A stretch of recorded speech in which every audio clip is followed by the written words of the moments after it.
라디오 독서실 한국인이 사랑하는 우리 문학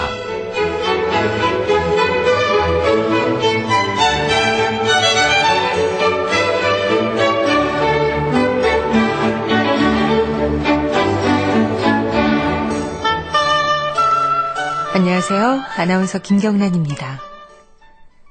햇살에게 정호승. 이른 아침에 먼지를 볼 수 있게 해주셔서 감사합니다. 이제는 내가 먼지에 불과하다는 것을 알게 해주셔서 감사합니다. 그래도 먼지가 된 나를 하루 종일 찬란하게 비춰주셔서 감사합니다. 먼지에 대하여 서연정. 될 수 있으면 틈을 보지 마라. 머리카락이나 보풀아기들이 무더기로 모여있기 쉬운 곳, 집주인의 비밀이 묻어있다. 현미경으로 들여다본 살비듬에는 다닥다닥 이야기가 붙어있다. 닦아낸 그 자리에 다시 앉는, 먼지 닦아내면 또 앉을 먼지. 제 몫의 이야기를 끈질기게 안고 있는 먼지. 억지로 떼어내면 금방이라도 빨간 피가 묻어날 것처럼 치열하게 달라붙는다.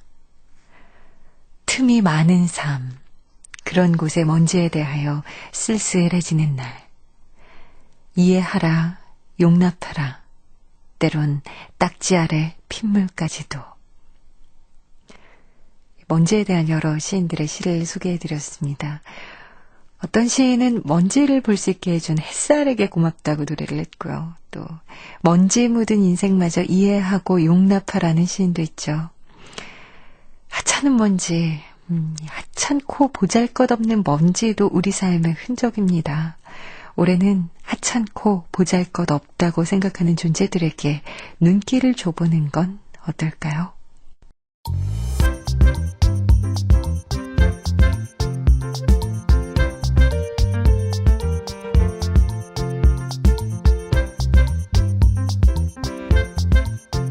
소리로 만나는 책 라디오 독서실. 한국인이 사랑하는 우리 문학을 김경란 아나운서와 함께 만나봅니다.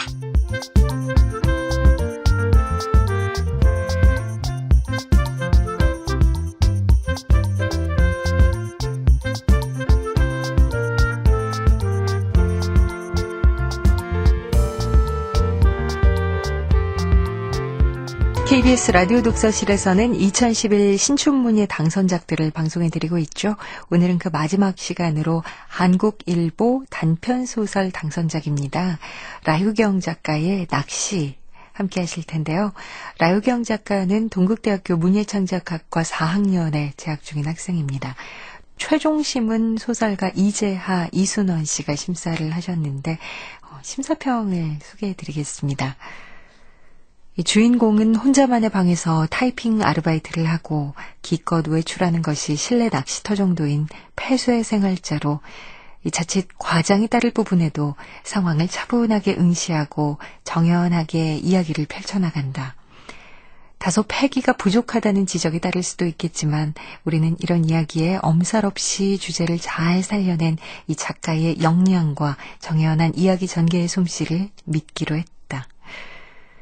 작품 소개한 후에 라유경 작가 직접 모시고 자세한 이야기 나눠보도록 하겠습니다. KBS 라디오 독서실 한국인이 사랑하는 우리 문학 2011 신춘문예 당선작 시리즈 한국일보 단편소설 부문 라유경 작가의 낚시 만나보시죠.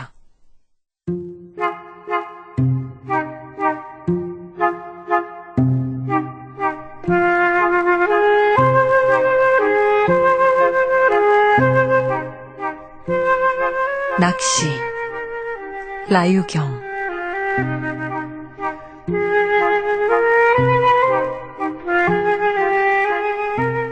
소화전 문을 열었다. 긴 호수가 뱀처럼 기다란 몸을 구부려 뙬리를 틀고 있었다. 마치 뱀이 알을 품듯 작은 택배 상자가 안겨 있었다. 택배기사는 소화전 안에 물건을 넣어놓겠다고 문자를 보내었다. 택배가 올 때마다 나는 집 안에 있었지만 현관문을 열어주지는 않았다. 소화전은 어느새 택배기사와 나와의 은밀한 공간이 되어버렸다. 소화전은 하루에 한 번씩 상자를 품었다. 상자에는 내 몸을 가려줄 긴 소매 옷들이 담겨있다. 홈쇼핑과 인터넷 쇼핑몰에서 주문한 것들이다. 그 외에 군것질거리나 다른 물품도 상자에 담겨온다. 이번에 온 것은 고급 낚시도구였다. 상자는 방 한쪽 벽면을 가득 채웠다. 마치 테트리스 블록이 차곡차곡 쌓이는 것처럼 상자는 늘어만 갔다. 핸드폰이 진동한다.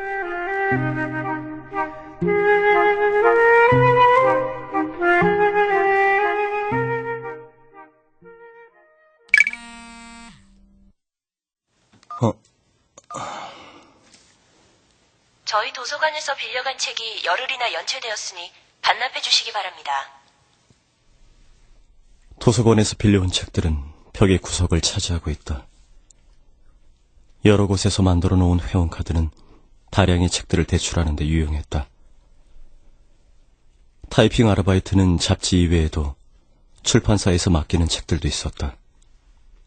이번에 맡은 일은 낚시 잡지 기사 타이핑과 점자책을 만들기 위한 도서 입력이다. 도서는 소설책이다.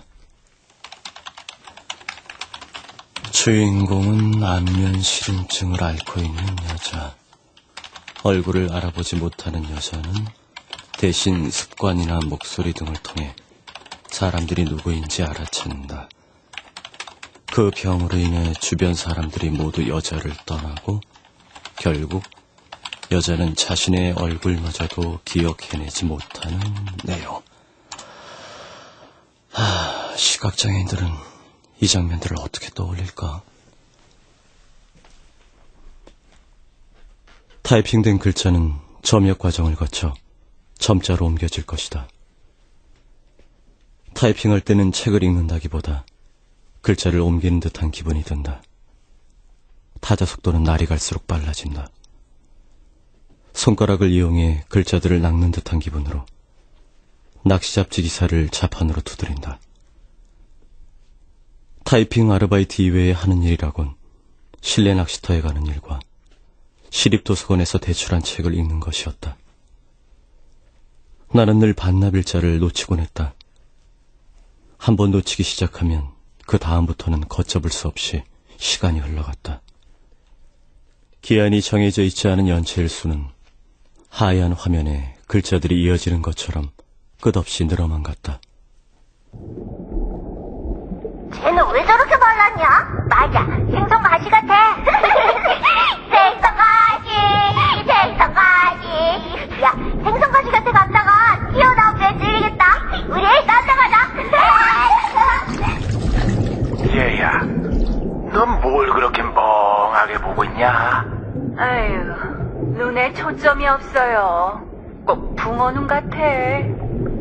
미끼를 던질 테니 자, 물어봐.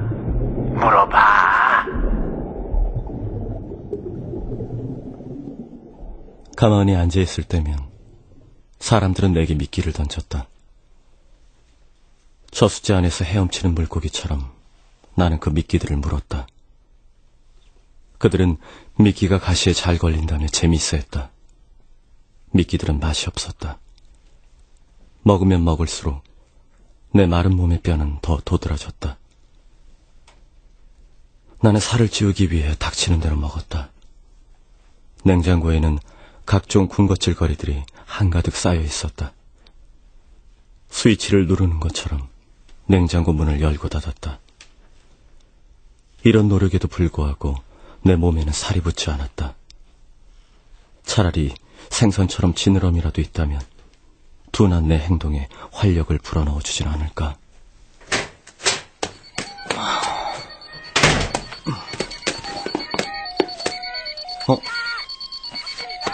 문을 열자마자 알람 소리가 크게 들려왔다. 나는 여러 대의 시계를 방 안에 두었다. 일정에 맞춰 각각 알람 시간을 맞춰놓았다. 굼뜨게 행동하는 바람에 그동안 놓친 것들이 한두 개가 아니었다. 둔한 움직임은 일상의 속도를 늦추기도 했지만 생각의 꼬리마저 야금야금 잡아먹었다. 마감이 며칠 남질 않았다.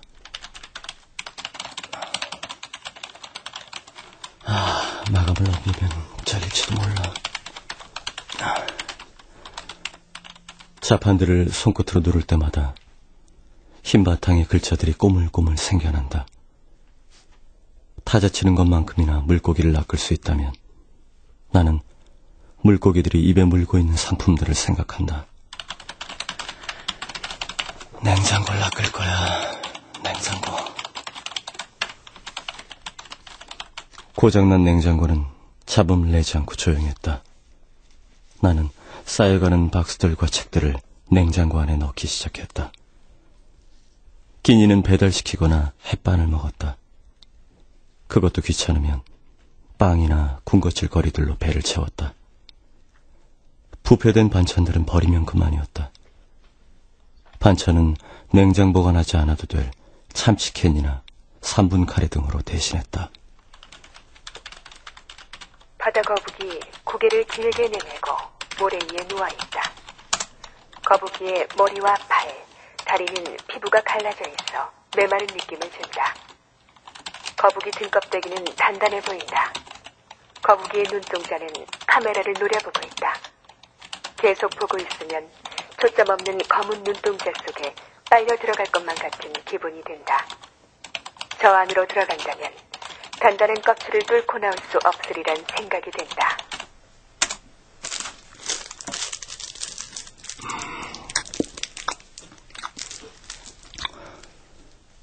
초코바를 한 입 베어 물고 타이핑을 끝냈다. 이번 달 낚시 잡지에서는 특집으로 거북이를 다루었다. 동해에서 바다 낚시하던 사람들이 바다거북을 건져 올렸다는 뉴스 보도에서 따온 기사였다. 거북이는 무슨 생각으로 낚싯줄을 물었을까? 마감. 급히 문서 저장을 누르고 파일을 첨부해 메일을 보냈다. 알람 소리가 아니었다면 나는 또 멍하니 잡지만을 바라보고 있었을 것이다. 메일을 보낸 후 알람시계 버튼을 누르고 옷을 주워 입었다. 나는 4계절 모두 긴 소매 옷을 입는다. 집 밖으로 나갈 때면 누군가가 내 몸과 뼈를 보는 것이 견딜 수 없었다. 다행히도 지금은 겨울이다.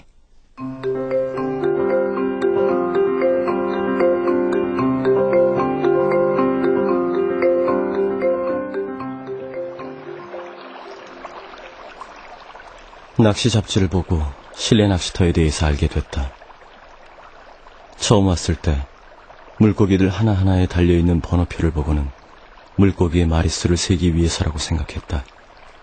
그런데 알고 보니 하나, 둘, 셋. 아이, 네. 물고기 마리수를 왜 세? 네? 그럼요. 저 번호는 경품 번호요. 1번을 낚으면 쌀 한 가마니, 3번 홍삼 세트, 7번은 스팀 청수. 예. 자, 조용히 하자고. 난 꼭 낚아야 하는 번호가 있으니까. 실내 낚시터는 냉장고 같다.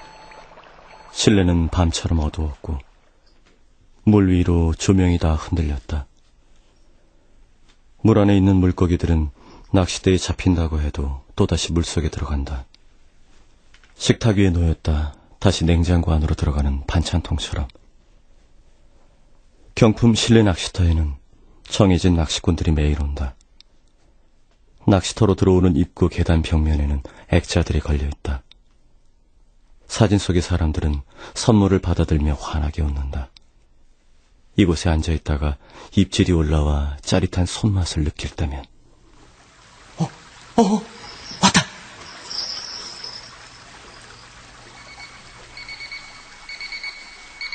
마치 알람 소리를 듣는 기분이 든다. 내게 시간을 일깨워주는 것 같은, 한 번도 제대로 잡아본 적 없는 시간을 내 손에 쥐어주는 듯한 그런 기분 말이다. 사람들은 짜릿한 손맛을 잊지 못해 낚시질을 그만둘 수 없다고 말한다. 나는 그 속에 감추어진 말을 듣는다. 손맛 뒤에 남는 여운이 어쩌면 행운을 가져다 줄 수 있기 때문이라고. 그게 언제가 될지는 모르겠지만 말이다. 형씨, 아까 몇 번 뽑았어? 별거 아니에요. 냉장고를 뽑아야 되는데. 나는 압력밥솥. 냉장고를 뽑을 때까지만 실내 낚시터에 드나들기로 했다. 캄캄한 밤에 냉장고 문을 열면 안에서 환한 빛이 나오는 장면을 상상한다. 그 전까지는 실내 낚시터의 은은한 조명으로 빛을 대신 쬐고 있다. 실내 낚시는 야외 낚시와는 다른 장점이 있다.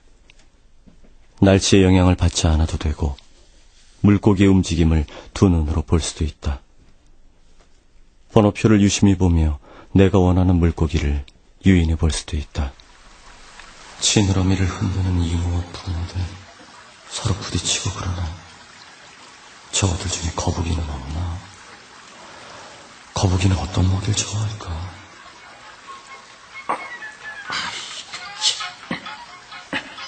이 남자 낚시하면서 한 손으로는 테트리스 게임을 하나?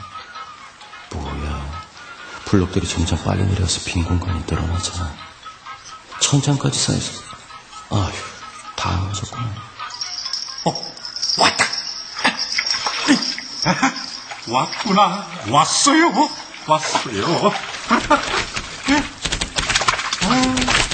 몇 번인가요? 15번이라. 식기건조기네요. 따라오세요. 식기건조기는 집에 있는데 압력밥솥으로 바꿔주면 안 돼요? 에이, 안 되죠, 그건. 왜 안 돼요? 바꿔줘요. 예?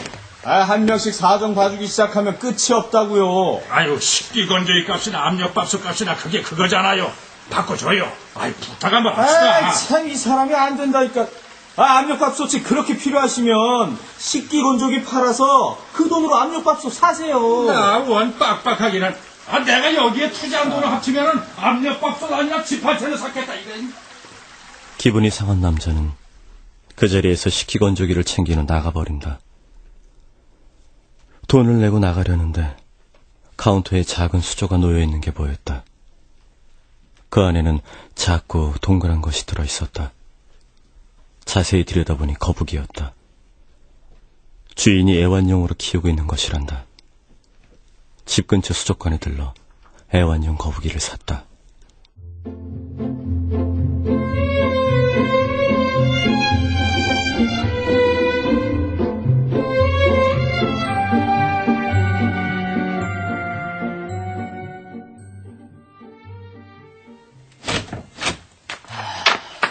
거북아, 오늘부터 네 집은 여기야.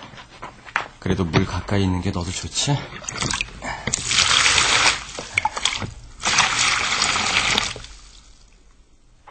수조에 물을 손가락 2마디 높이로 부었다. 먹이를 여러 알 넣었다. 먹이는 초록색의 작은 알갱이였다. 거북이는 물속을 헤엄치다가 수면에 떠있는 먹이를 잽싸게 입 안으로 집어넣었다. 순식간이었다. 거북이의 양볼은 부풀어 올랐다. 얇은 피부가 늘어져 핏줄이 더 붉어졌다. 위로 치켜 올라간 두 눈은 매서웠다. 뭐지? 마감할 건 없는데?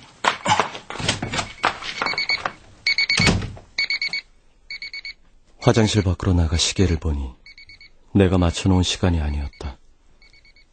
버튼을 누르고 알람용 침을 옮겨 확인했다. 이상하게도 소리가 나지 않았다. 건전지를 새 것으로 갈아 끼워 다시 시도했다. 그래도 마찬가지였다. 고장이 난 모양이었다. 시계를 던져두고 텔레비전을 켰다. 냉장고가 고장난 후 텔레비전을 더욱 자주 보기 시작했다. 늘 귀에서 울리던 냉장고 소리가 없어지고 나니 정막을 참을 수 없었다. 얼마 전 설치한 케이블 방송 덕분에 텔레비전은 24시간 계속해서 소리를 냈다. 다양한 채널 중에서 나는 홈쇼핑을 즐겨본다. 화면 안에서는 진행자들이 계속해서 마감 시간을 재촉했다. 조금만 미적거리면 상품은 금방 다 팔리고 남아있지 않았다. 네, 감사합니다. 월척 낚시 일체. 정말 너무나 많은 분들이 전화를 주셔서 이제 몇 대 남지 않았습니다. 지금 한꺼번에 많은 분들이 전화를 주셔서 통화가 어려우실 거예요. 정말 죄송합니다. 하지만 ARS 전화 이용하시면 1,000원이 할인되니까요. ARS 많이 이용해 주시고요. 자, 이제 몇 분 남지 않았습니다. 이만한 낚싯대를 이렇게 저렴한 가격에 살 수 있는 기회 어디에도 없습니다. 서둘러 주세요. 자, 마감 시간 카운트다운 들어갑니다. 안 돼. 가판도 안 되는데.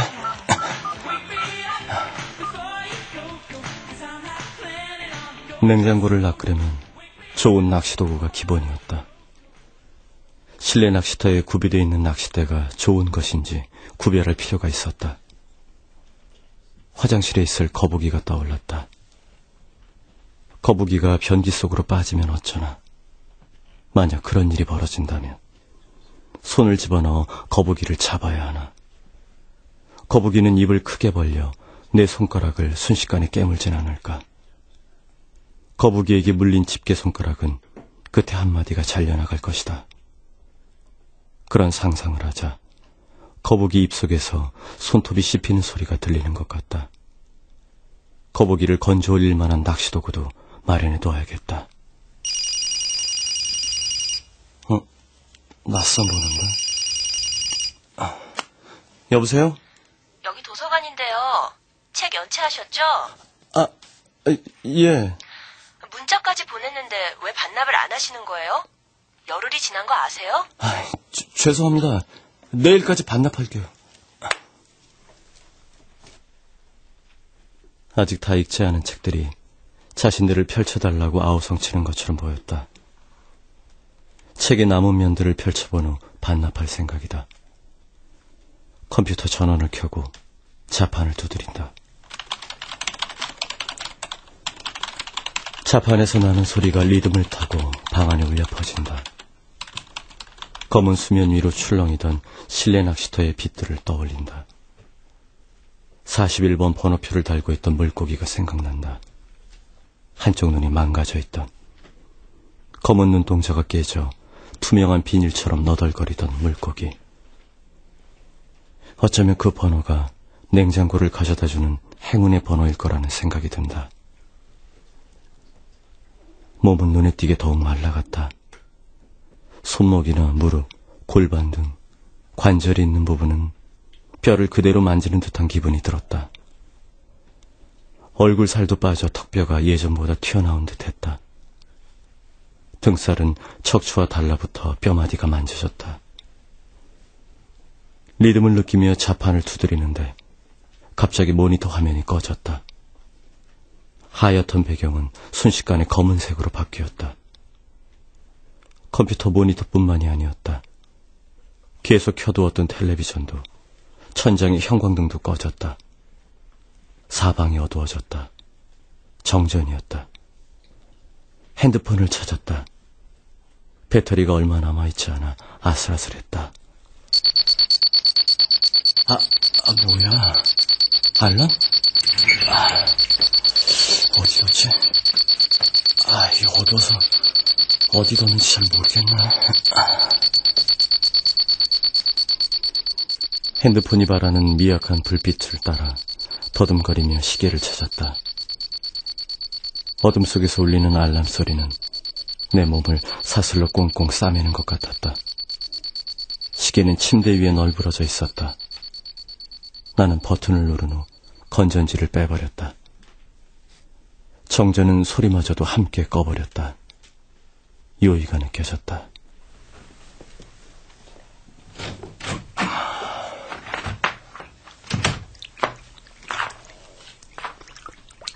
불 꺼진 화장실로 들어갔다. 거북이가 수조를 치는 소리가 간간히 들려왔다. 거북이의 긴 손톱이 플라스틱 수조를 긁는 소리였다. 오줌을 다 싸고 핸드폰 불빛을 거북이에게 비췄다. 거북이는 움츠린 채 천천히 눈을 깜빡였다. 나는 조심스럽게 내 손등을 거북이 등껍데기에 문질렀다. 움츠리고 있는 거북이가 언제라도 목을 빼내어 내 손을 삼킬 것만 같았다.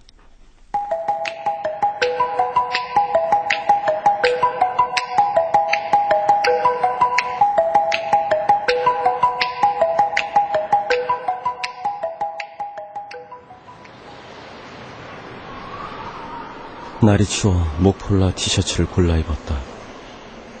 목을 따뜻하게 감싸는 느낌이 좋았다. 집 밖으로 나서면서 연체된 책들을 챙겼다. 더 놓아둬봤자 읽지 않을 것이 분명했다. 다행히도 책 반납함 2개가 지하철역에 설치되어 있었다. 실내 낚시터에 가면서 지하철역에 잠깐 들렀다. 2곳의 시립도서관에서 빌려온 책들을 따로 반납함에 넣었다. 반납함 안에는 여러 권의 책들이 이미 수북하게 쌓여 있었다. 책 한 권 비집고 들어갈 공간도 없어 보였다. 시간을 한가득 입에 물고 있는 반납함에 꾸역꾸역 책을 집어넣었다.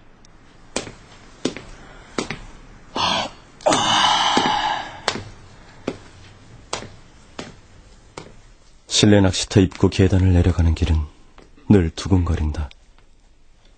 한 발짝씩 내려갈 때마다 저 아래에서 누군가가 낚싯줄로 내 발을 잡아당기는 기분이다. 제발 오늘은 냉장고 타는 날이길. 항상 앉던 자리에 앉았다. 물속을 유심히 지켜본다. 한쪽 눈이 투명한 물고기를 한눈에 찾기는 쉽지 않다. 서로 부딪히며 비켜가는 물고기들 틈에 41번이 보인다. 물고기도 소리 듣는 거 알아요? 지난번 식기건조기 타갔던 남자다. 저기 비밀인데 내 형씨한테만 알려주는 거요. 물고기도 소리를 듣거든. 그래서 미끼는 살아있는 걸 사용하거든. 물고기는 말이요, 미끼가 움직이는 소리를 듣고 찾아오는 거고. 그럼 거북이는요?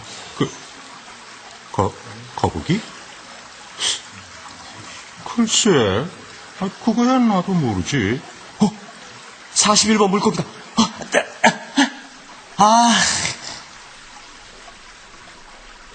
그 순간 41번 물고기가 내 낚싯줄을 살짝 비켜 지나갔다. 나는 낚싯대를 살짝 흔들어보고 또 물고기가 들을 수 있을 만큼 목소리를 냈다. 낚시터에 그 소리가 울려 퍼졌는지 주위 사람들이 모두 날 쳐다봤다. 그들이 내 몸을 훑는 것 같아 소리내는 것을 멈추었다. 목을 움츠려 목폴라 티셔츠 속으로 집어넣었다.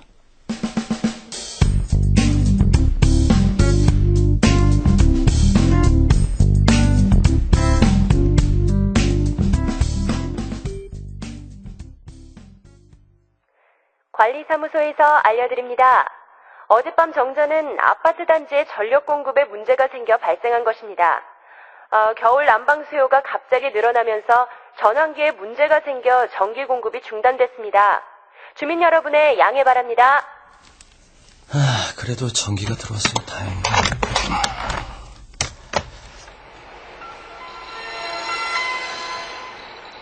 어제 작성한 문서들이 저장됐어야 하는데. 다행이다. 왜 이러지? 메일이 안 되네? 참 메일 보내야 하는데. 난감했다. 바로 통신사에 전화를 걸었다. 상담사가 시키는 대로 무선랜을 만졌다. 전화통화만으로는 고치기 힘들다며 내일 기사가 집으로 방문하는 방법밖에는 없다고 한다. 먹이를 들고 화장실로 들어갔다. 불을 켜고 거북이를 찾았다. 그런데 수조 안에 있을 거북이가 보이지 않았다. 물을 너무 높이 담았는지 거북이가 수조 밖으로 나간 모양이었다. 주변을 둘러봤다. 뭐야. 거북이가 변기 안에 빠졌잖아. 잠깐, 낚시다. 낚시다. 나는 새 박스를 열어 낚시도구를 꺼냈다. 낚싯줄 끝에 거북이 먹이를 매달으려 했지만 작은 알갱이는 묶이지 않았다. 참치캔을 열고 고기를 낚싯줄 끝에 매달았다. 목소리를 내며 거북이를 유인했다. 거북이는 발버둥 치던 것을 잠시 멈추었다. 소리를 감지했는지 거북이는 내 눈을 쳐다봤다. 거북이의 시선은 내 눈에서 낚싯줄로 옮겨갔다. 천천히 바라보던 거북이는 크게 입을 벌려 참치고기를 삼켰다. 사람들이 이 느낌 때문에 낚시를 하는구나. 낚싯대를 천천히 들어 올렸다. 거북이 목은 점점 더 길어졌다. 물을 조금 버리고 화장실 밖으로 수조를 들고 나왔다. 거북이는 또 먹을 것을 찾는 듯 보였다. 어디에 두어야 거북이가 도망가지 않을까. 냉장고를 열었다. 여러 상자들로 가득 차 있었지만 수조가 놓일 공간 정도는 마련할 수 있었다.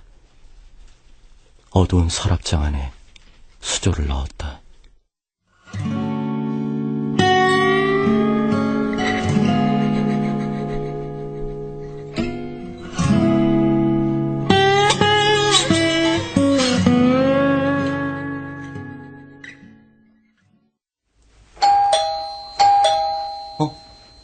택배기사가 왔나? 아닌데, 최근에 뭘 주문한 적 없는데. 누구세요? 예, 인터넷 설치기사입니다. 예. 거울. 머리는 부스스하고 앙상한 뼈가 다 드러나 있네. 안 돼. 날 보면 놀릴 거야. 옷을 입어야 돼. 옷이 어디 있더라? 택배 박스. 냉장고 안에 있는 택배 박스.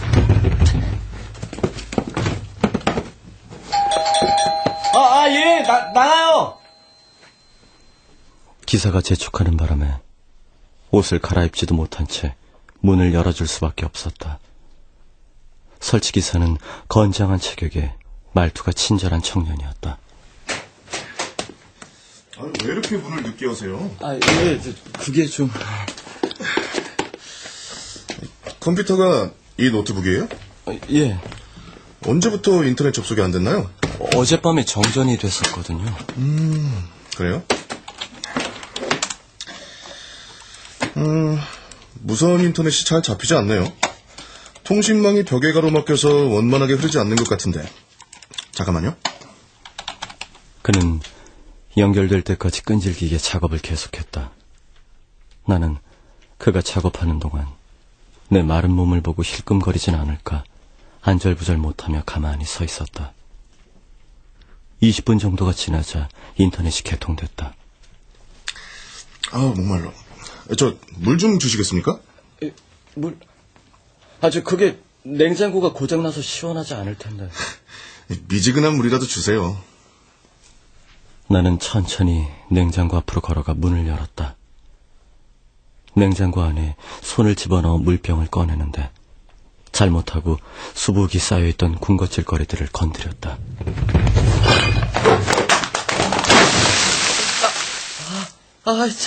괜찮으세요? 박스들이 바닥으로 쏟아져 내렸고 요란한 소리를 냈다. 동시에 냉장고 안에 있던 거북이 수조도 바닥으로 내동댕이 쳐졌다. 수조에 들어있던 물이 바닥을 흥건하게 적셨다. 그 위로 거북이가 몸이 뒤집혀 등껍데기를 바닥에 붙인 채 버둥거리고 있었다. 거북이도 드세요? 예? 그게 아니라. 농담이에요. 물은 다음에 마실게요. 그럼.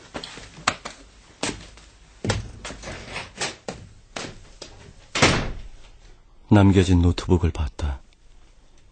인터넷에 접속하고 한글 문서 파일을 열었다. 하얀색 배경 위에서 까만색 커서가 깜빡였다. 거북이 눈이 깜빡거리는 것처럼 느껴졌다. 인터넷 창을 열고 타이핑한 문서를 메일로 보냈다. 그리고 운송장 번호 경품 행사 이벤트 사이트에 들어가 번호를 입력했다. 이번에도 선착순이 밀렸겠지. 확인 버튼을 누르고 기다렸다. 당첨됐다는 문구가 떴다. 피자를 배달시킬 수 있는 쿠폰이었다. 이런 경우는 처음 있는 일이라 당황스러웠다. 머뭇거리다 인터넷으로 피자를 주문했다. 주소를 입력했다. 아차, 빼먹은 한마디를 적지 못해 주문 취소 후 다시 입력했다. 피자는 소화전에 넣어주세요. 낯익은 번호인데? 여보세요? 여기 도서관인데요. 아직 책을 반납 안 하시면 어떡해요? 저기 반납했는데요. 반납함에 넣었어요. 그래요? 그럼 책은 어디로 갔을까요? 그건 저야 모르죠. 저 분명 반납함에 넣었어요. 예. 그럼 저희 쪽에서 다시 찾아보겠습니다. 반납함 입구에 삐죽 튀어나와 있던 책이 떠올랐다. 중간에 빠져나간 걸까? 책은 어디로 간 걸까? 거북이는 어두운 냉장고 안에서 잘 지내고 있는지 궁금했다. 그동안 먹이를 제때 주지 않아 미안했다. 냉장고 문을 열었다. 수저를 꺼냈다. 그런데 거북이가 이상했다.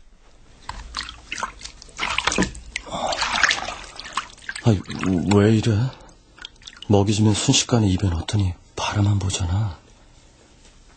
움직임도 더디고 목을 길게 빼지도 않고.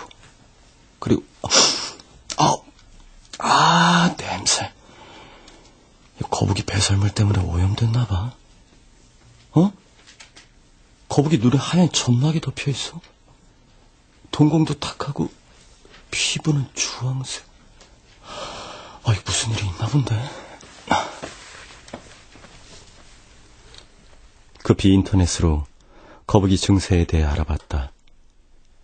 물을 제때 갈아주지 않아 눈병과 피부병이 든 것 같았다. 치료법은 더러운 물을 깨끗한 물로 갈아주고 식염수를 물에 희석해 환부에 발라주는 것이었다. 나는 서둘러 수조 안을 깨끗한 물로 갈아주고 식염수를 인터넷으로 주문했다. 군것질할 거리들도 함께 주문했다. 내 몸은 점점 더 말라가고 있었다. 컴퓨터 모니터에 비친 내 어깨와 쇄골이 거북이 등껍데기처럼 단단해 보였다.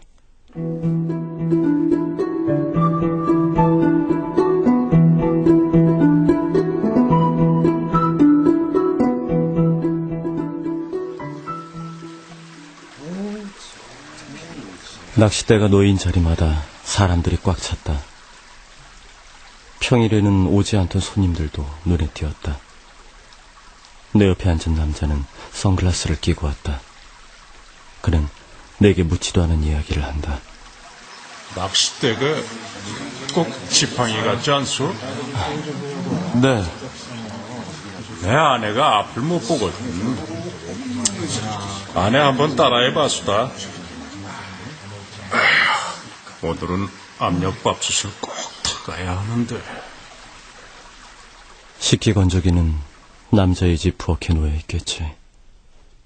난 어쩌면 남자의 아내가 내가 타이핑한 책을 점자로 읽고 있을지도 모른다는 생각이 들었다. 41번 물고기 헤엄도 느려진 듯하다. 잠시 졸다가 깨보니 낚싯대가 손에서 빠져나가 있었다. 낚싯대 끝을 보니 물고기가 내 미끼를 물고 있었다. 자세히 보기 위해 목폴라 티셔츠 속으로 움츠렸던 목을 길게 뺐다. 41번! 와! 41번이에요! 제가 낚았어요! 이거 축하해요! 41번. 잘 맞구만. 냉장고에 냉장고.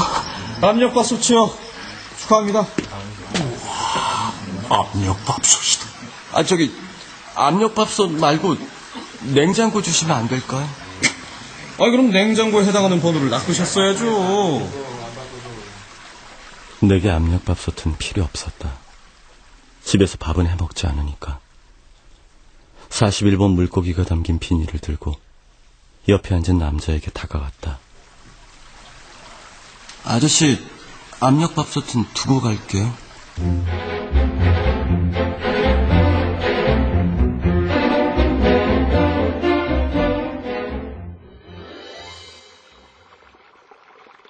분실됐던 책 찾았어요. 시립도서관이 2군데거든요. 반납하면서 책들을 꺼내 배달하는 과정에서 잘못 옮겨졌나 봐요. 죄송합니다. 다행이네요. 그럼.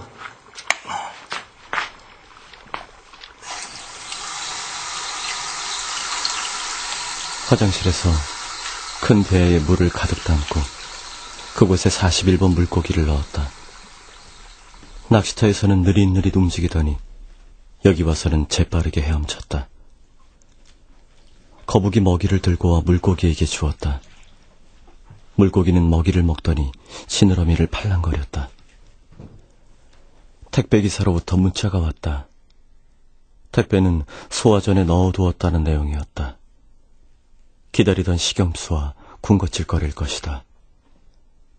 복도로 나가 소화전 앞에 섰다. 문을 열려고 손잡이에 손을 대는데 소화전 글씨 옆에 조그맣게 어떤 그림이 그려져 있는 게 보였다. 육각형 문이었다. 거북이의 귀관문이 같았다. 뭐야? 식염수 박스는 없고 피자 박스만? 이 피자가 다 상했나봐. 피자를 주문했던 걸 깜빡했다. 오래된 피자를 보니 식욕이 느껴지기는커녕 구역질이 나왔다. 문자 번호를 확인하고 택배기사에게 전화를 걸었다. 식염수 박스 소화전에 넣어뒀는데요. 소화전 문에 육각형 그림 그려져 있지 않아요? 예, 맞아요. 혹시 몇 개 그려져 있었어요? 1개요. 맞네. 그거 제가 그린 거거든요. 그럼 도대체 그 상자가 어디로 갔을까요? 그건 누군가가 훔쳐간 게 아닐까요? 혹시나 해서 아래층 소화전 문을 봤다. 내려갈수록 다리에 힘이 빠졌다. 물속을 걷는 기분이었다. 계단을 계속 내려가는데 소화전에 그려져 있던 육각형 무늬들이 한꺼번에 눈앞으로 몰려와 공중을 떠돌았다. 지쳐서 현기증이 나는 걸까? 여러 개의 육각형 무늬들은 흩어졌다가 하나로 모아졌다. 하나로 모아진 무늬는 갑자기 내 손등으로 빨려 들어왔다. 순식간에 벌어진 일이었다. 오른쪽 손등이 부어오르는 느낌이 든다. 피부는 뜨겁게 달아올랐고 무언가가 내 살을 찢고 나오는 것 같다. 툭 튀어나온 뼈들이 살 바깥으로 고개를 내미는 것처럼 느껴진다. 손등을 봤다. 깜짝 놀랐다. 뭔가가 내 손을 대신해 움직이고 있었다. 손은 거북이의 얼굴로, 발은 등껍데기로 변해 있었다. 그때였다. 갑자기 저 위에서 가느다란 줄이 내려왔다. 줄 끝에는 고리 모양의 날카로운 침이 붙어 있었다. 그 끝에는 거북이 밥이 달려 있었다. 누군가가 내 팔을 세게 잡아당기는 느낌이었다. 내 몸은 어느새 허공 위에 떠 있었다.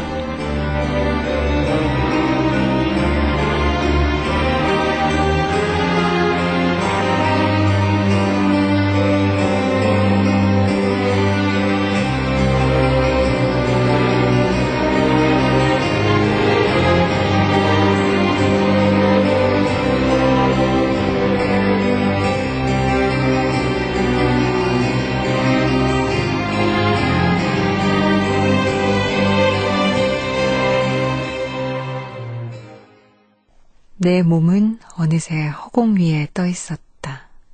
낚시 함께 하셨습니다. 라유경 작가 모셨어요. 어서 오세요. 네, 안녕하세요. 네. 저 앳된 얼굴이 참 예쁘세요. 감사합니다. 이 낚시란 작품 안에 재밌는 소재들이 나와요. 실내 낚시터. 예, 그것도 나오고. 근데 실내 낚시터 혹시 가본 적 있으세요? 사실 제가 가본 적은 없고요. 네. 예, 그러니까 미술관에서 어떤 미디어 아트 작품으로 어떤 영상 작품으로 그 풍경을 접했어요. 근데 사실 제가 실내 낚시터를 가보려고 쓰면서 위치까지 다 알아놨었는데, 근데 막상 가보려고 하니까 약간 좀 겁이 나더라고요. 그러니까 가면은 다 아저씨들만 있을 것 같고, 그래서 그냥 뭐 낚시 뭐 동호회나 어떤 블로그의 어떤 경험담이나 이런 거를 좀 참고하고 조사하고 그러면서 이제 좀 상상하면서 썼어요. 그런 거군요. 이 작품을 함께 하신 분들은 느끼셨을 거예요. 사물을 보는 시선이 굉장히 섬세해서 화자가 여자가 아닌가 뭐 이런 이제 생각을 하게 만드는데 뭐 예를 들면 소화전의 호수를 보고 뭐 뱀 같다고 느낀다거나 택배 상자 쌓아두고는 테트릭스 게임 같다고 느끼거나 아니면 또 실내 낚시터가 냉장고 같다. 다시 넣는 거 먹는 반찬통 같다. 뭐 이렇게 묘사를 하는 거. 근데 작가께서는 이런 섬세한 묘사를 이제 의도해서 아무래도 이제 넣으신 거겠죠. 네, 그러니까 저도 좀 그 부분이 고민이었는데 이제 화자가 남자인데 너무 여성스럽지는 않을까 그런 생각을 했었는데 이제 주인공이 남자이지만 어떤 건장한 체격을 가지지 못하고 계속 마르고 그 마른 것을 통해서 이제 놀림을 받고 더 외롭게 되잖아요. 근데 제가 이제 여자는 어떤 외모로 인해서 자신감을 갖고 남자는 힘으로 인해서 자신감을 갖는다는 얘기를 들은 적이 있어요. 근데 여기서 이 주인공은 뭐 어떤 힘이 있다거나 그러지 않고 좀 왜소하고 점점 자기 안으로 침잠하는 주인공이기 때문에 어떤 시선이 외부로 향하지 않고 좀 자신 안으로 있고 그 또 가까이 있는 풍경을 주로 보기 때문에 좀 그런 섬세한 묘사가 나왔던 것 같아요. 그래요. 당선 인터뷰를 봤어요. 네. 졸업하면 백수인데 뭘 하나 고민하던 중에 당선 통보를 받았다. 그럼 이제 백수가 아니네요. 네, 그렇죠. 그러니까 제가 취업을 할까 말까 고민을 하고 있었거든요. 그러니까 취업을 만약에 하게 되면은 글을 좀 못 쓸 것 같았어요. 네, 취업을 하게 되면 신경 쓸 것도 많고 시간도 그만큼 없기 때문에 근데 또 막상 글만 쓰려니까 그것도 좀 불안하기도 했고 근데 지금 이렇게 당선이 되니까 너무 그냥 감사하고 그냥 더 열심히 쓰고 싶어요. 예. 네. 앞으로는 그러면 어떤 걸 열심히 쓰고 싶으세요? 그러니까 그냥 재미있는 글. 그러니까 내가 쓸 때도 재미있고 그리고 읽는 사람도 재미있고 그리고 또 나만이 쓸 수 있는 글을 쓰고 싶어요. 그러니까 다른 사람은 쓰지 못하는 나만의 색깔을 지닌 그런 글을 꾸준하게 계속 쓰고 싶어요. 그리고 오늘 소개한 작품은 이제 사회에 적응하지 못해서 밀려난 사람들, 소외된 사람들의 마음을 좀 글로 대신해서 이렇게 써주셨는데 그럼 이제 또 재미있는 작품도 저희가 기대를 해봐도 되겠네요. 물론 재미있어서 흥미로웠지만 약간 좀 어둡고 좀 안타까운 그런 단면도 이제 보였지만 밝고 재미있는 글들도 그런 있을까요? 글을 근데 제가 약간 좀 차분한 성격이고 약간 발랄하거나 좀 경쾌하거나 그런 작품을 아직은 잘 써보지 못했지만 노력은 하고 싶어요. 그렇군요. 그래요. 앞으로의 작품 활동도 기대를 해보겠습니다. 오늘 나와주셔서 고맙습니다. 고맙습니다. 지금까지 2011 한국일보 신춘문예 단편소설 당선작 낚시의 라유경 작가와 함께했습니다. 좋아하는 단어를 하나만 꼽으라면 우리 애청자들은 어떤 단어를 꼽으실까요? 최근에 유행하는 단어를 보면 소통이라는 단어도 있고요. 또 진정성이라는 단어도 있습니다. 제가 아는 분은 아련하다라는 단어를 좋아하신대요. 여러분들은 어떤 단어 좋아하세요? 저는 요즘 한결같다라는 단어가 자주 눈에 들어오더라고요. 처음부터 끝까지 변함없다는 그 한결. 한결같이 산다는 게 사실 말처럼 쉽지는 않겠지만 그렇게 좀 노력을 하는 것만으로도 아름다워 보이지 않을까요? 그런 사람이 늘어난다면 우리가 사는 이 세상도 한결같이 더 아름다울 거고요. KBS 라디오 독서실, 지금까지 라유경 작가의 낚시 편이었습니다. 음악 강진호, 효과 안익수, 윤미원, 김기평, 기술 이흥규, 극본 서현이, 제작 서승표, 진행의 아나운서 김경란이었습니다.